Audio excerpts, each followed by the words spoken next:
Today we're visiting the Tennessee Valley Railroad Museum in Chattanooga, Tennessee.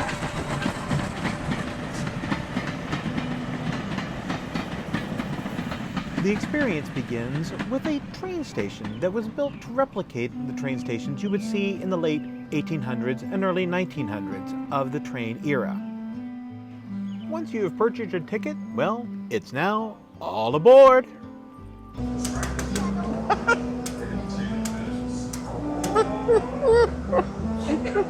Please, how y'all doing? I'm not going to do your ticket as bad as his. There you go. Apparently, our conductor thought he was from the Polar Express. The car we rode in dated from pre-World War II and restored back to that period. It included, if you see behind us, a remnant from that period, a Jim Crow wall. While this was more of a historic tour to learn about the railroading industry over the years, it did have some very scenic points.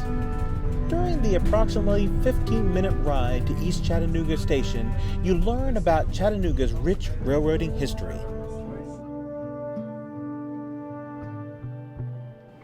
In East Chattanooga, they demonstrated a few of the different train functions, and one of the really impressive portions was when they demonstrated the turntable. Now, these turntables today are powered by a 250 horsepower electric motor. However, back in the day, they were actually powered by a team of 4 men that would be pushing these around until they were in the right position. This is a way in which they would turn around locomotives and other train cars that would be necessary to go in a different direction. My favorite part of the tour was the Southern Railroad number 4501, which was built in 1911 by the Baldwin Locomotive Works. Southern Railroad number 4501 is a classic 282 Mikado type steam locomotive and one of the earliest engines of its kind on the Southern Railroad. After viewing some of the other locomotives and cars that were there in display in East Chattanooga, it's back on board. And of course, we have to check out some of the other displays that they have for the period in which it was running. It's a quick ride back to the museum.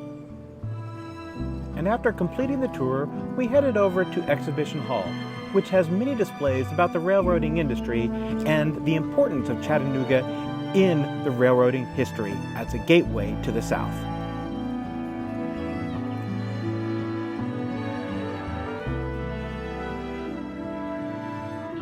We just finished our train ride at the Tennessee Valley Railroad. What was about a 60-plus minute complete tour.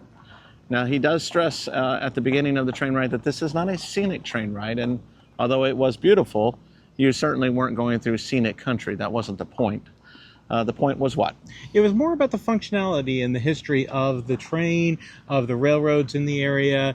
It's interesting to note that Chattanooga was a very significant railroad hub up through particularly World War II, where they were talking 70 to 80 trains a day would come through this area in support of the World War II mission. So the other end of the train ride was about, maybe 20 minutes, if that. And you get off the other end and you get to watch a turntable where they put the locomotive on a turntable and turn it around. And what was kind of interesting is the guide, he was extremely informative. Pretty much talked the entire time there, talked about once we got there, we saw the turntable exhibit and this beautiful green Southern steam engine that they have restored.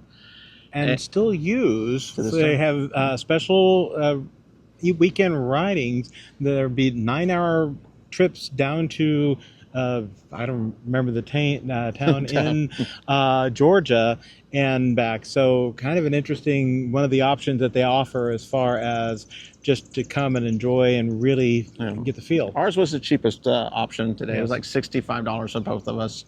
But I really actually enjoyed it. We did a similar train ride when we were in somewhere.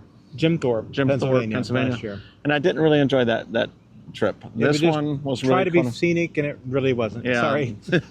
So this one, though, I do think was worth the ride and worth the money. We both enjoyed it.